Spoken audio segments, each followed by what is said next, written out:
નમસ્કાર વિદ્યાર્થી મિત્રો, તમારું ખૂબ ખૂબ સ્વાગત છે મારી આ ચેનલ સ્ટડી વિથ નેન્સીમાં। જો હજી સુધી તમે મારી આ ચેનલને સબસ્ક્રાઇબ ના કરી હોય તો જલ્દીથી સબસ્ક્રાઇબ કરજો। આજે આપણે પ્રકરણ નંબર 11 સમપ્રમાણ અને વ્યસ્ત પ્રમાણમાં સ્વાધ્યાય 11.2 નો પ્રશ્ન નંબર 3 અને પ્રશ્ન નંબર 4 જોઈશું। તો જો સૌની પહેલા પ્રશ્ન નંબર 3 જોઈએ કે રહેમાન એક પૈડાના આરા લગાવે છે, પૈડામાં આરા લગાવે છે। આ માટે તે સમાન લંબાઈના આરાનો ઉપયોગ કરે છે। હવે તે આરા એવી રીતે લગાડે છે કે જેથી બે ક્રમિક આરા વચ્ચે બનતો ખૂણો સમાન હોય। હવે તેની નીચે આપેલ કોષ્ટક પૂર્ણ કરો। તો જુઓ શું કરે છે કે પૈડામાં આરા લગાવે છે અને જે આરાની લંબાઈ છે અને એના વચ્ચે જે ખૂણો છે એ કેવો સમાન રહે એવી રીતે તે આરા લગાડે છે। તો અહીં આપણને કોષ્ટક આપેલું છે, તે કોષ્ટક પૂર્ણ કરવાનું છે અને એની નીચે આપણને પ્રશ્ન પણ આપેલા છે, તો તે પ્રશ્નના જવાબ પણ કહેવાના છે। તો અહીં જોવો આપણને કોષ્ટક આપેલો છે, એમાં આરાની સંખ્યા છે અને બે આરા વચ્ચે ક્રમિક આરા વચ્ચે બધો ખૂણો આપેલો છે।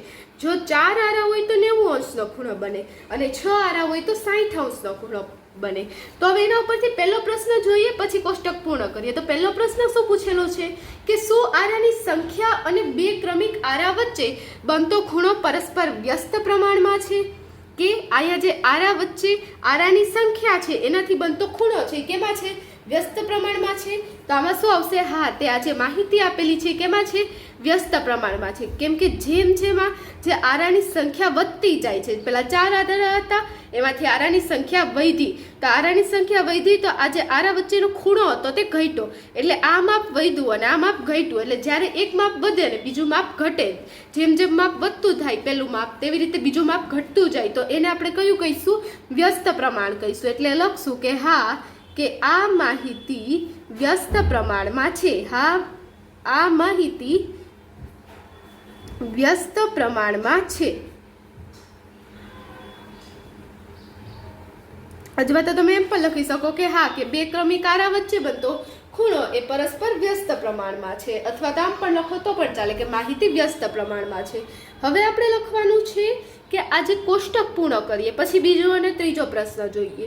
તો આજે કોષ્ટક પૂર્ણ કરવા છે એના માટે આપણે વ્યસ્ત પ્રમાણનું સૂત્ર વાપરીશું। તો પહેલા તો આજે કોષ્ટક છે એને આપણે નામ આપી દઈએ। તો આને આપણે શું કહીશું? x1 x2 આપણે જે નામ આપીએ એવી રીતે નામ આપી દઈશું। તો આ જે એને આપણે શું કહીશું? x1 કહીશું, આને x2 કહીએ, આ x3 x4 x5, એવી જ રીતે આ y1 y2 y3 y4 અને y5। હવે આપણે શું શોધવાનું છે? x3 તો આપેલું છે, y3 શોધવાનું છે। તો પહેલા તો અહીં આપણે શું લખીશું કે x1 અને x1 y1 બરાબર શું થાય? x3 y3 થાય। વ્યસ્ત પ્રમાણનું સૂત્ર છે કે x1 y1 બરાબર x3 y3, અહીં ગમે પણ હોઈ શકે, x2 y2 પણ લખી શકો, x4 y4 પણ લખી શકો। હવે છે અહીંયા x1 ની કિંમત કેટલી આપેલી છે? 4, y1 ની કિંમત કેટલી આપેલી છે? 90 બરાબર। હવે x3 ની કિંમત કેટલી આપેલી છે? 8, તો અહીંયા કેટલા લખશું? 8 ગુણ્યા y3 ની કિંમત આપણે શોધવાની છે। હવે જેની કિંમત શોધવાની એને એક બાજુ રહી દેવાનું, બીજી બધી સંખ્યાઓને આપણે બીજી બાજુ લઈ જવાની। તો હવે y3 ની કિંમત શોધવી છે એટલે 8 ને બીજી બાજુ લઈ જઈએ, એટલે 4 ગુણ્યા 90 છેદમાં 8 આવી જશે। અહીંયા 8 કેમાં હતા? ગુણાકારમાં હતા, ઉપર હતા, એટલે બીજી બાજુ જાય એટલે કેમ આવી જાય? ભાગાકારમાં નીચે આવી જાય, એટલે બરાબર y3 થઈ જાય। હવે આપણે આનો ભાગ આગળ ચલાવીએ તો 4 દૂને 8 એટલે 8 કટ થઈ જાય। હવે 90 ભાગ્યા 2 તો 45 દૂ 90, એટલે અહીંયા કેટલા આવશે? y3 બરાબર 45 આવી જશે। તો 45 અંશ એ આપણા y3 નો જવાબ આવી જશે। એટલે કોષ્ટક પૂર્ણ કરવામાં આપણું એક ખાનું આવી ગયું, કેટલા આવશે? 45 અંશ। એવી જ રીતે બીજું ખાનું પૂર્ણ કરીએ તો બીજા ખાનામાં શું પૂછેલું છે? x4 આપેલો છે, y4 શોધવાનો છે। તો આમાં પણ આ જ સૂત્ર વાપરીશું કે x1 y1 બરાબર x4 y4 માટે હવે x1 કેટલું છે? 4 અને y1 કેટલું છે? 90, એ સરખું જ રહેશે। હવે x4 કેટલા છે? 10 અને y4, તો y4 કેટલા છે આપણે શોધવાના છે। હવે જે આપણે શોધવાનું છે એને એક બાજુ રાખીએ, 10 ને બીજી બાજુ લઈ જઈએ, એટલે 4 ગુણ્યા 90 છેદમાં 10 બરાબર શું મળી જશે? આપણને y4 મળી જશે। હવે આપણે અહીંયા ભાગ ચલાવીએ તો 0 0 કટ થઈ જાય, 0 0 કટ થઈ જાય એટલે છેદમાં 1 વધે, એટલે છેદમાં 1નું કંઈ મૂલ્ય ના હોય. 9 ચોક કેટલા થશે? 36 થશે. 36 ભાગ્યા 1 કરીએ તો આપણને 36 જ જવાબ આવે. એટલે y4 બરાબર કેટલા મળી જશે? આપણને 36 મળી જશે. તો આ y4 ની કિંમત મળી ગઈ. તો હવે આપણે ખાનામાં કેટલા લખી દઈશું? 36 લખી દઈશું. હવે પછી આપણે અહીં 36 લખશું. હવે પછી આપણે વાઈફાઈ શોધવાનું છે. તો વાઈફાઈ શોધવાનું છે તો અહીંયા x1 બરાબર x5 અને y5. હવે જુઓ x1 એટલે કેટલા થશે? 4, y1 એટલે 90 બરાબર x5 આ 12 આપેલા છે ગુણ્યા વાઈફાઈ આપણે શોધવાના છે. માટે હવે જે આપણે વાઈફાઈ શોધવા છે એટલે 12 ને બીજી બાજુ લઈ જઈએ એટલે 4 ગુણ્યા 90 છેદમાં 12 બરાબર કેટલા આપણને મળી જશે? વાઈફાઈ મળી જશે.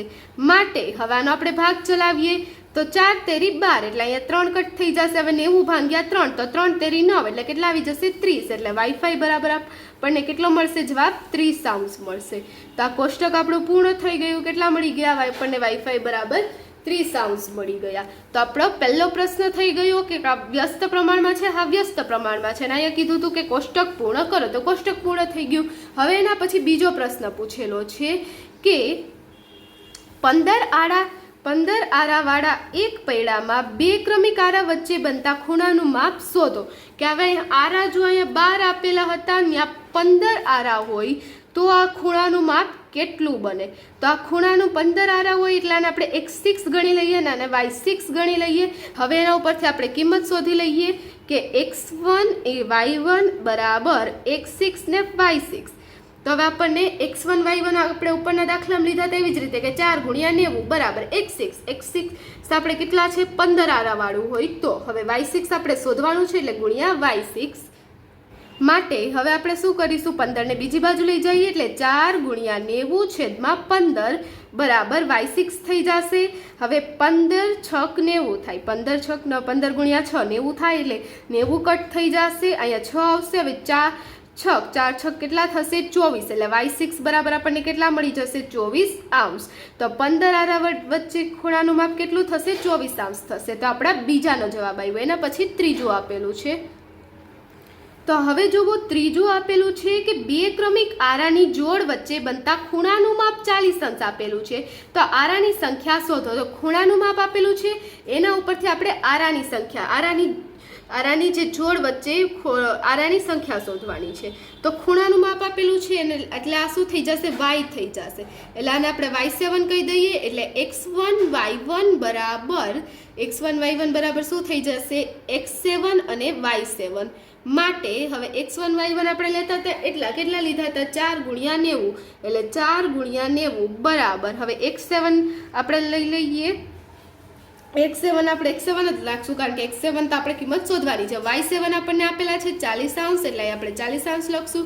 હવે આપણે જ્યારે x7 ની કિંમત શોધવી છે તો 40 ને બીજી બાજુ લઈ જાશું એટલે 4 ગુણ્યા 90 છેદમાં 40. હવે અહીંયા 0 0 કટ થઈ જશે, 4 ને 4 કટ થઈ જશે બરાબર x7. એટલે અહીંયા કેટલા વધ્યા? 9 વધ્યા. એટલે આપણને જે x7 છે, x7 ની કિંમત કેટલી મળી જશે? 9 મળી જશે. એટલે આરાની સંખ્યા માટે જે આરા છે તે આરાની સંખ્યા કેટલી થશે? સંખ્યા 9 થશે. તો જુઓ, આપણા ત્રીજાનો જવાબ આવી ગયો, 9 થશે. આરા કેટલા થશે? 9 થશે. તો આપણો પ્રશ્ન નંબર 3 થયો. હવે પ્રશ્ન નંબર 4 જોઈએ. તો હવે અહીંયા પ્રશ્ન નંબર 4 આપેલો છે કે ડબ્બામાં રહેલી મીઠાઈને 24 બાળકોમાં વહેંચતા પ્રત્યેક બાળકને મીઠાઈમાં 5 ટુકડા મળે છે. હવે જો બાળકોની સંખ્યામાં 4 ઘટાડો થાય તો પ્રત્યેક બાળકને કેટલી મીઠાઈ મળશે? તો અહીંયા તમે જોશો કે આપણને શું આપેલું છે? બાળકોની સંખ્યા આપેલી છે કે બાળકોની સંખ્યા 24 છે અને એને પ્રત્યેક બાળકને 5 ટુકડા મળે છે.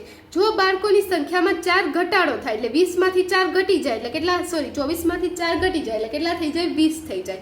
એટલે જો 20 બાળક હોય તો તેને કેટલા ટુકડા મળે? તો અહીંયા તો આપણે પહેલા લખી દઈએ કે બાળકની સંખ્યા અને એને મળતા મીઠાઈના ટુકડા એટલે મીઠાઈના ટુકડા લખી દઈશું.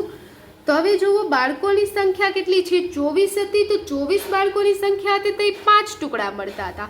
તો હવે જ્યારે સંખ્યા 4માં ઘટાડો થયો એટલે 24માંથી 4 જાય એટલે કેટલા વધે 20. તો હવે 20 બાળકો છે તો કેટલા ટુકડા મળશે? તો અહીંયા તો આપણે પહેલાં ખબર પડવી જોઈએ કે આ માહિતી કેમાં છે, વ્યસ્ત પ્રમાણમાં કે સમપ્રમાણમાં. તો અહીંયા તમે જોશો કે જ્યારે વધારે બાળકો હોય તો ઓછા ટુકડા મળે અને ઓછા બાળકો હોય તો વધારે ટુકડા મળે. એટલે સંખ્યા જો બાળકોની સંખ્યા ઘટી તો ટુકડા વધશે એટલે વધારે મળશે. એટલે અહીં જે માહિતી છે વ્યસ્ત પ્રમાણમાં આવશે. અહીં વ્યસ્ત પ્રમાણ છે, અહીં શું આપેલું છે? વ્યસ્ત પ્રમાણ છે. માટે જે આપણું સૂત્ર છે આને આપણે x1 કહી દઈશું, આને x2 કહી દઈશું, આને y1 કહી દઈશું અને y2 કહી દઈશું. એટલે શું થઈ જશે? x1 y1 બરાબર x2 y2 થઈ જશે. એટલે માટે x1 કેટલા છે? 24 ગુણ્યા y1 કેટલા છે? 5. માટે x2 કેટલા છે? 20 અને y2 આપણે શોધવાના છે એટલે y2 ના y2 લખી દઈએ. હવે આપણે y2 ની કિંમત શોધવી છે. 20 ને બીજી બાજુ લઈ જઈએ એટલે 24 ગુણ્યા 5 છેદમાં 20 બરાબર y2 મળી જશે. હવે આનો આપણે ભાગ ચલાવીએ તો 5 ચોક 20 એટલે 4 કટ થઈ જશે 20 અને 4 આવશે. હવે 6 ચોક 24, 24 ભાગ્યા 4 એટલે કેટલા આવી જશે? 6 આવી જશે. એટલે y2 બરાબર આપણને કેટલા મળી જશે? 6 મળી જશે. એટલે જો સંખ્યામાં 4 ઘટાડો થાય તો કેટલા મળશે? પ્રત્યેક બાળકને 6 મીઠાઈ મળશે. એટલે આપણે લખી દઈએ કે જો બાળકોની સંખ્યામાં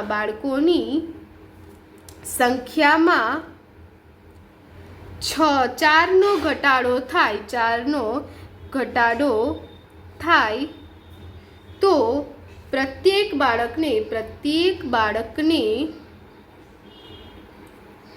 6 મીઠાઈ મળશે અથવા તો 6 મીઠાઈના ટુકડા મળશે.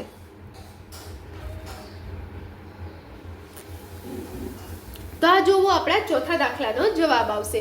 અને અહીં આપણો જે પ્રશ્ન નંબર 3 અને પ્રશ્ન નંબર 4 છે તે પૂર્ણ થાય છે. જો તમને વિડીયો પસંદ આવ્યો હોય તો લાઈક શેર સબસ્ક્રાઇબ કરજો. જો હજી સુધી તમે મારી આ ચેનલને સબસ્ક્રાઇબ ના કરી હોય તો જલ્દીથી સબસ્ક્રાઇબ કરજો જેથી તમને મારા બધા જ વિડીયો સૌથી પહેલાં મળી રહે. Thanks for watching.